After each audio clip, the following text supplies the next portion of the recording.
Personal development is a lifelong process. It is a way for people to assess their skills and qualities, consider their aims in life and set goals in order to maximize their potential. Enjoy listening. Chapter 5. Specialized Knowledge, Personal Experience or Observations.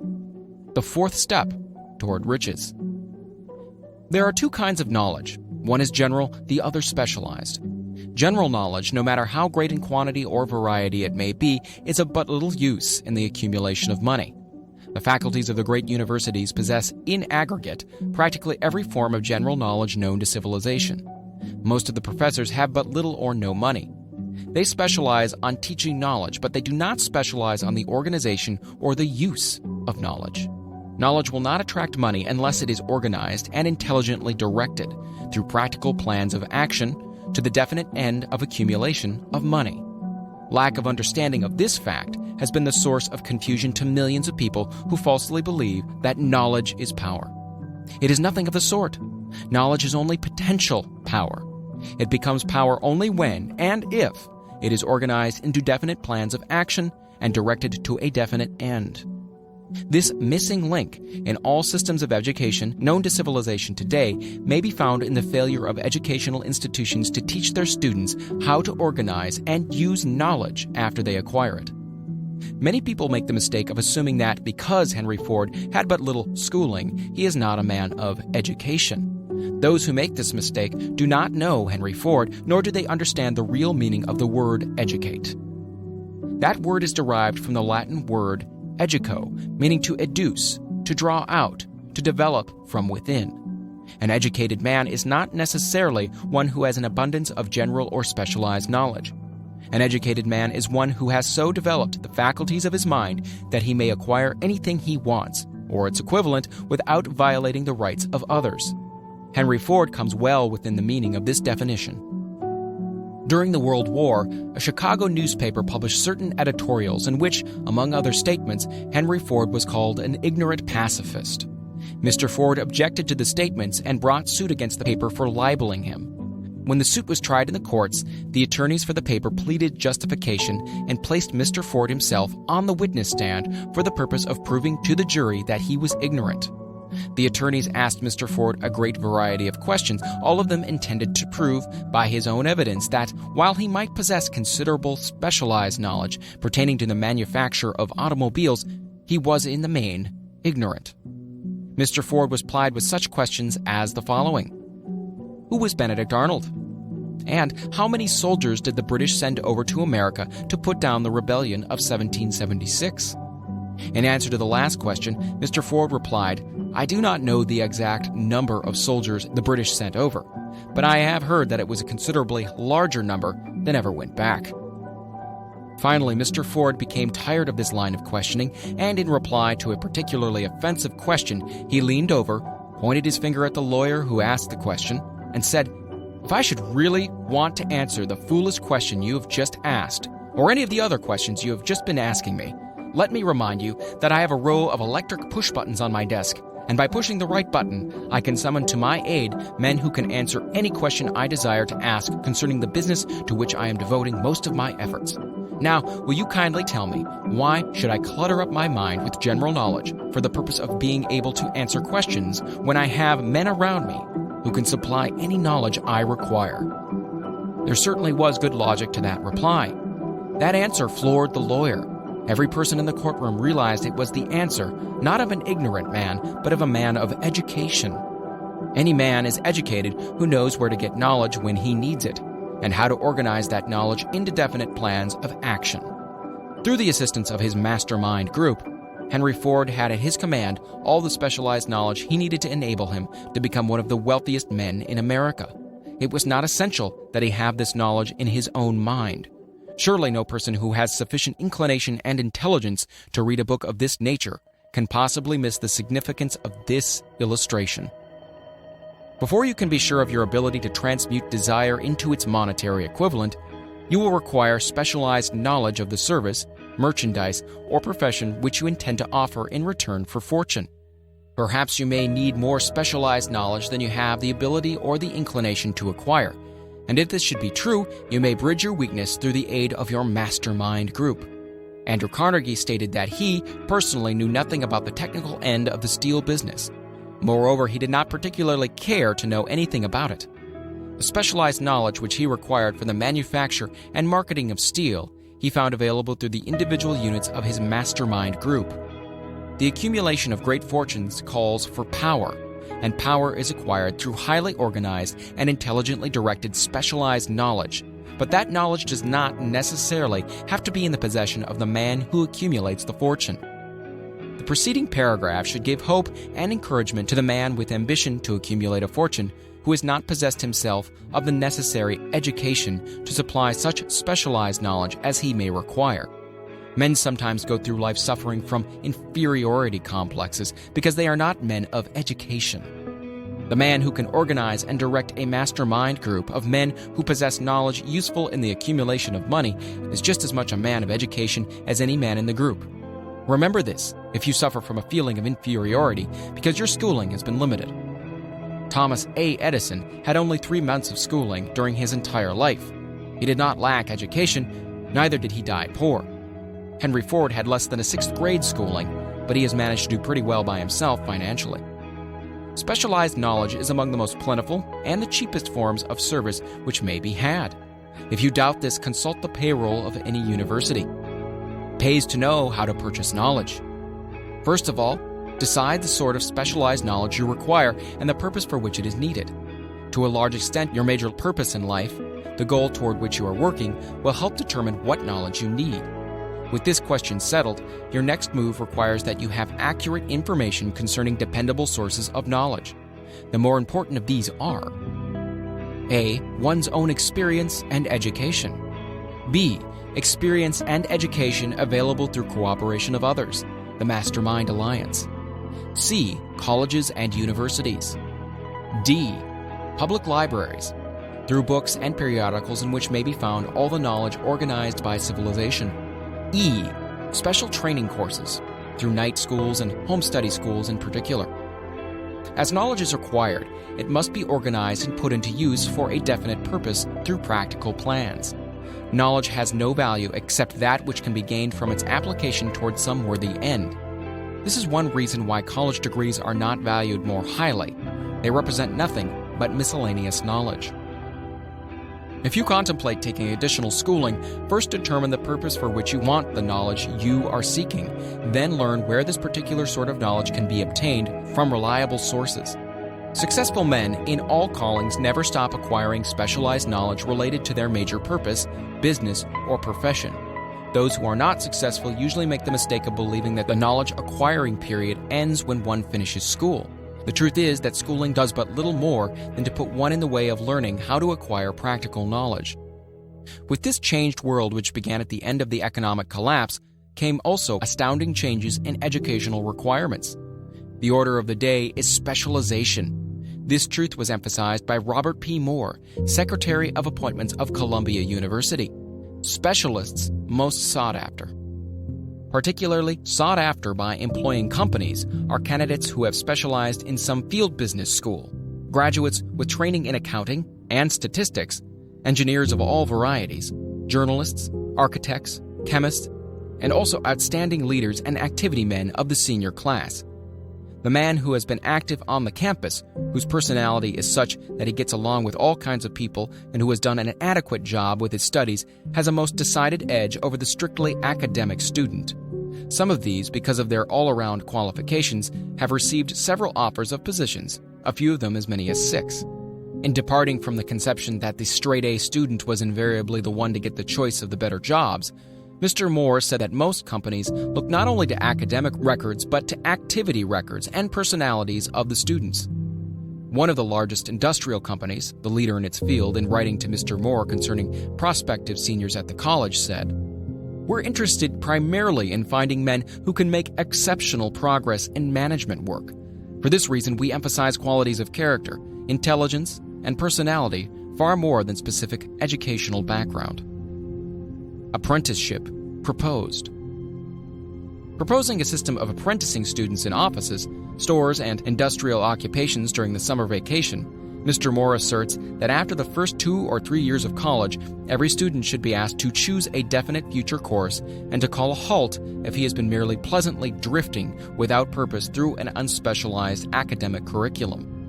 Colleges and universities must face the practical consideration that all professions and occupations now demand specialists, urging that educational institutions accept more direct responsibility for vocational guidance.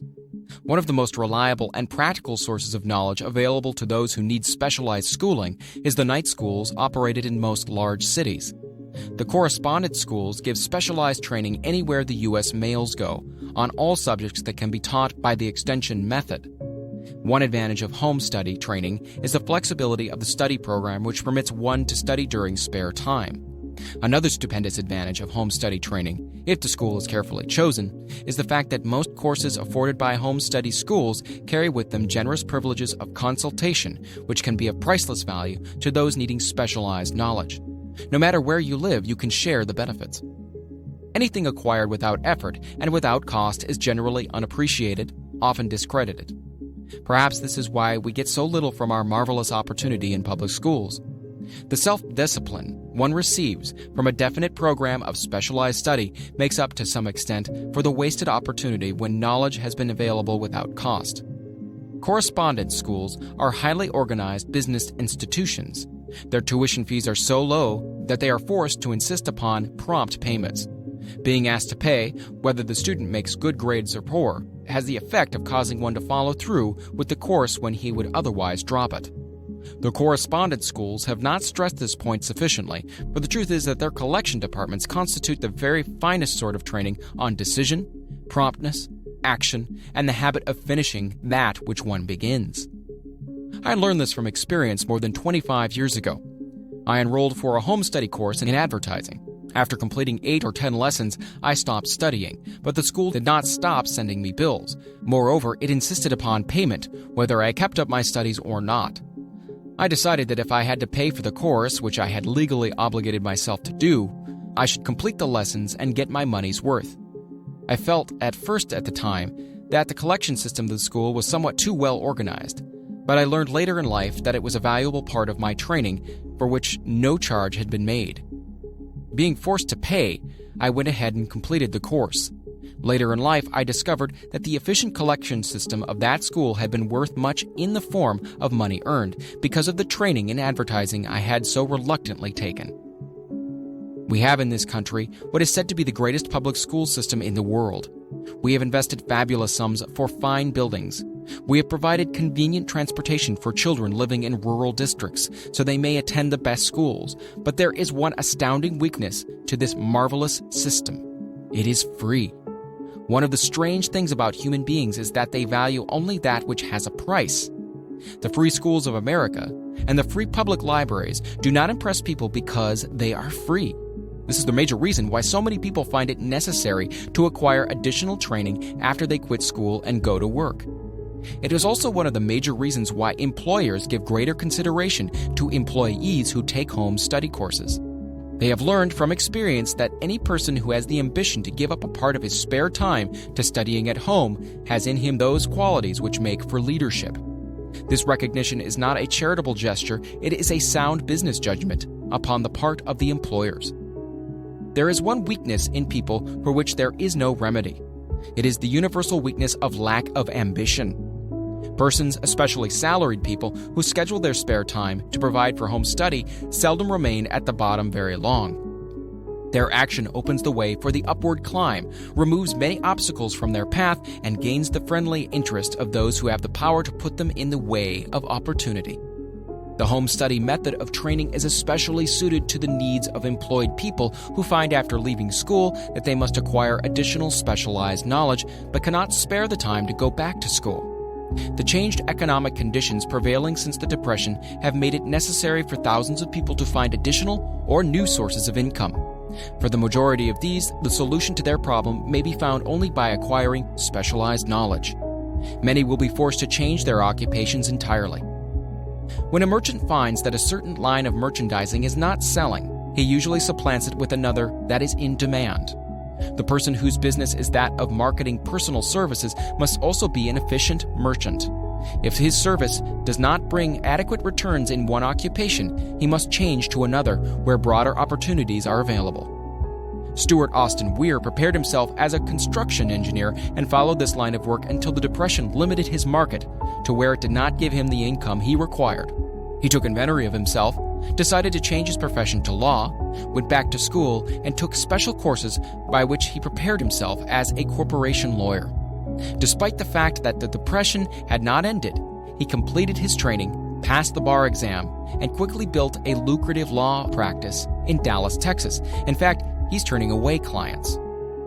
Just to keep the record straight and to anticipate the alibis of those who will say, "I couldn't go to school because I have a family to support," or "I'm too old," I will add the information that Mr. Weir was past 40 and married when he went back to school. Moreover, by carefully selecting highly specialized courses in colleges best prepared to teach the subjects chosen, Mr. Weir completed in 2 years the work for which the majority of law students require 4 years. It pays to know how to purchase knowledge. The person who stops studying merely because he has finished school is forever hopelessly doomed to mediocrity, no matter what may be his calling. The way of success is the way of continuous pursuit of knowledge. Let us consider a specific instance. During the Depression, a salesman in a grocery store found himself without a position. Having had some bookkeeping experience, he took a special course in accounting, familiarized himself with all the latest bookkeeping and office equipment, and went into business for himself. Starting with the grocer for whom he had formerly worked, he made contracts with more than 100 small merchants to keep their books, all at a very nominal monthly fee. His idea was so practical that he soon found it necessary to set up a portable office in a light delivery truck, which he equipped with modern bookkeeping machinery.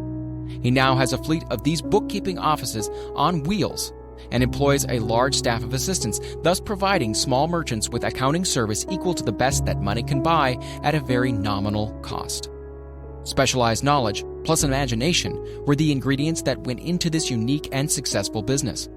Last year, the owner of that business paid an income tax of almost 10 times as much as paid by the merchant for whom he worked when the Depression forced upon him a temporary adversity, which proved to be a blessing in disguise. The beginning of this successful business was an idea. Inasmuch as I had the privilege of supplying the unemployed salesman with that idea, I now assume the further privilege of suggesting another idea which has within it the possibility of even greater income. Also, the possibility of rendering useful service to thousands of people who badly need that service. The idea was suggested by the salesman who gave up selling and went into the business of keeping books on a wholesale basis. When the plan was suggested as a solution to his unemployment problem, he quickly exclaimed, "Well, I like the idea, but I would not know how to turn it into cash." In other words, he complained he would not know how to market his bookkeeping knowledge after he acquired it. So, that brought up another problem which had to be solved. With the aid of a young woman typist, clever at hand lettering, and who could put the story together, a very attractive book was prepared describing the advantages of the new system of bookkeeping. The page was neatly typed and pasted in an ordinary scrapbook, which was used as a silent salesman through which the story of this new business was so effectively told that its owner soon had more accounts than he could handle. There are thousands of people all over the country who need the services of a merchandising specialist capable of preparing an attractive brief for use in marketing personal services. The aggregate annual income from such a service might easily exceed that received by the largest employment agency, and the benefits of that service might be made far greater to the purchaser than to any obtained from an employment agency. The idea here described was born of necessity, to bridge an emergency which had to be covered, but it did not stop by merely serving one person. The woman who created the idea has a keen imagination. She saw in her newly born brainchild the making of a new profession, one that is destined to render valuable services to thousands of people who need practical guidance in marketing personal services. Spurred to action by the instantaneous success of her first prepared plan to market personal services, this energetic woman turned next to the solution of a similar problem for her son, who had just finished college, but had been totally unable to find a market for his services. The plan she originated for his use was the finest specimen of merchandising of personal services I have ever seen. When the plan book had been completed, It contained nearly 50 pages of beautifully typed, properly organized information telling the story of her son's native ability, schooling, personal experiences, and a great variety of other information too extensive for description. The plan book also contained a complete description of the position her son desired, together with a marvelous word picture of the exact plan he would use in filling the position. The preparation of the plan book required several weeks' labor, during which time its creator sent her son to the public library almost every day to procure data needed in selling his services to best advantage. She sent him also to all the competitors of his prospective employer and gathered from them vital information concerning their business methods, which was of great value in the formation of the plan he intended to use in filling the position he sought. When the plan had been finished, it contained more than half a dozen very fine suggestions for the use and benefit of the prospective employer. The suggestions were put into use by that company. One may be inclined to ask, why go to all this trouble just to secure a job? The answer is straight and to the point. Also, it is dramatic because it deals with a subject which assumes the proportion of a tragedy with millions of men and women whose sole source of income is personal services. The answer is, doing a thing well never is trouble. The plan prepared by this woman for the benefit of her son helped him get the job for which he applied at the first interview, at a salary fixed by himself. Moreover, and this too is important, the position did not require the young man to start at the bottom. He began as a junior executive, at an executive's salary. Why go to all this trouble, do you ask? Well, for one thing, the planned presentation of this young man's application for a position clipped off no less than 10 years of time he would have required to get where he began had he started at the bottom and worked his way up. This idea of starting at the bottom and working one's way up may appear to be sound, but the major objection to it is this. Too many of those who begin at the bottom never manage to lift their heads high enough to be seen by opportunity, so they remain at the bottom. It should be remembered also that the outlook from the bottom is not so very bright or encouraging. It has a tendency to kill off ambition. We call it getting into a rut, which means that we accept our fate because we form the habit of daily routine, a habit that finally becomes so strong we cease to throw it off. And that is another reason why it pays to start 1 or 2 steps above the bottom. By so doing, one forms the habit of looking around, of observing how others get ahead, of seeing opportunity, and of embracing it without hesitation. Dan Halpin is a splendid example of what I mean. During his college days, he was the manager of a famous 1930 national championship Notre Dame football team, when it was under the direction of the late Knute Rockne. Perhaps he was inspired by the great football coach to aim high and not mistake temporary defeat for failure, just as Andrew Carnegie, the great industrial leader, inspired his young business lieutenants to set high goals for themselves. At any rate, young Halpin finished college at a mighty unfavorable time when the Depression had made jobs scarce. So, after a fling at investment banking and motion pictures, he took the first opening with a potential future he could find, selling electrical hearing aids on a commission basis. Anyone could start in that sort of job, and Halpin knew it, but it was enough to open the door of opportunity to him. For almost 2 years he continued in a job not to his liking, and he would never have risen above that job if he had not done something about his dissatisfaction. He aimed at first at the job of assistant sales manager of this company, and got the job. That one step upward placed him high enough above the crowd to enable him to see still greater opportunity. Also, it placed him where opportunity could see him.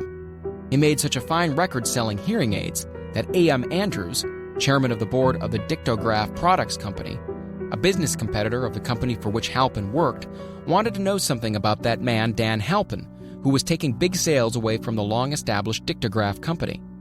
He sent for Halpin. When the interview was over, Halpin was the new sales manager in charge of the Acousticon division. Then, to test young Halpin's mettle, Mr. Andrews went away to Florida for 3 months, leaving him to sink or swim in his new job. He didn't sink. Knute Rockne's spirit of all the world loves a winner and has no time for a loser inspired him to put so much into his job that he was recently elected vice president of the company and general manager of Acousticon and silent radio divisions, a job which most men would be proud to earn through 10 years of loyal effort. Halpin turned this trick in little more than 6 months. It is difficult to say whether Mr. Andrews or Mr. Halpin is more deserving of eulogy for the reason that both showed evidence of having an abundance of that very rare quality known as imagination. Mr. Andrews deserves credit for seeing in young Halpin a go-getter of the highest order. Halpin deserves credit for refusing to compromise with life by accepting and keeping a job he did not want. And that is one of the major points I'm trying to emphasize through this entire philosophy, that we rise to high positions or remain at the bottom because of conditions we can control if we desire to control them. I'm also trying to emphasize another point, namely that both success and failure are largely the results of habit. I have not the slightest doubt that Dan Halpin's close association with the greatest football coach America ever knew planted in his mind the same brand of desire to excel which made the Notre Dame football team world famous. Truly, there is something to the idea that hero worship is helpful, provided one worships a winner. Halpin tells me that Rockne was one of the world's greatest leaders of men in all history. My belief in the theory that business associations are vital factors both in failure and in success were recently demonstrated when my son Blair was negotiating with Dan Halpin for a position. Mr. Halpin offered him a beginning salary of about one-half that he could have gotten from a rival company. I brought parental pressure to bear and induced him to accept the place with Mr. Halpin because I believe that close association with one who refuses to compromise with circumstances he does not like is an asset that can never be measured in terms of money. The bottom is a monotonous, dreary, unprofitable place for any person. That is why I've taken the time to describe how lowly beginnings may be circumvented by proper planning. Also, that is why so much space has been devoted to a description of this new profession, created by a woman who was inspired to do a fine job of planning because she wanted her son to have a favorable break. With the changed conditions ushered in by the world economic collapse came also the need for newer and better ways of marketing personal services. It is hard to determine why someone had not previously discovered this stupendous need, in view of the fact that more money changes hands in return for personal services than for any other purpose. The same paid out monthly to people who work for wages and salaries is so huge that it runs into hundreds of millions, and the annual distribution amounts to billions. Perhaps some will find in the idea here briefly described the nucleus of the riches they desire. Ideas with much less merit have been the seedlings from which great fortunes have grown. Woolworth's 5 and 10 cent store idea, for example, had far less merit, but it piled up a fortune for its creator. Those seeing opportunity lurking in this suggestion will find valuable aid in the chapter on organized planning. Incidentally, an efficient merchandiser of personal services would find a growing demand for his services wherever there are men and women who seek better markets for their services. By applying the mastermind principle, a few people with a suitable talent could form an alliance and have a paying business very quickly. One would need to be a fair writer with a flair for advertising and selling, one handy at typing and hand lettering, and one should be a first-class business getter who would let the world know about the service. If one person possessed all these abilities, he might carry on the business alone until it outgrew him. The woman who prepared the personal service sales plan for her son now receives requests from all parts of the country for her cooperation in preparing similar plans for others who desire to market their personal services for more money. She has a staff of expert typists, artists, and writers who have the ability to dramatize the case history so effectively that one's personal services can be marketed for much more money than the prevailing wages for similar services. She is so confident of her ability that she accepts as the major portion of her fee a percentage of the increased pay she helps her clients to earn. It must not be supposed that her plan merely consists of clever salesmanship, by which she helps men and women to demand and receive more money for the same services they formerly sold for less pay. No, she looks after the interests of the purchaser as well as the seller of personal services, and so prepares her plans that the employer receives full value for the additional money he pays. The method by which she accomplishes this astonishing result is a professional secret which she discloses to no one excepting her own clients. If you have the imagination and seek a more profitable outlet for your personal services, this suggestion may be the stimulus for which you have been searching. The idea is capable of yielding an income far greater than that of the average doctor, lawyer, or engineer whose education required several years in college. The idea is saleable to those seeking new positions, in practically all positions calling for managerial or executive ability, and those desiring rearrangement of incomes in their present positions. There is no fixed price for sound ideas. Back of all ideas is specialized knowledge. Unfortunately, for those who do not find riches in abundance, specialized knowledge is more abundant and more easily acquired than ideas. Because of this very truth, there is a universal demand and an ever-increasing opportunity for the person capable of helping men and women to sell their personal services advantageously. Capability means imagination, and one quality needed to combine specialized knowledge with ideas is the form of organized plans designed to yield riches. If you have imagination, this chapter may present you with an idea sufficient to serve as the beginning of the riches you desire.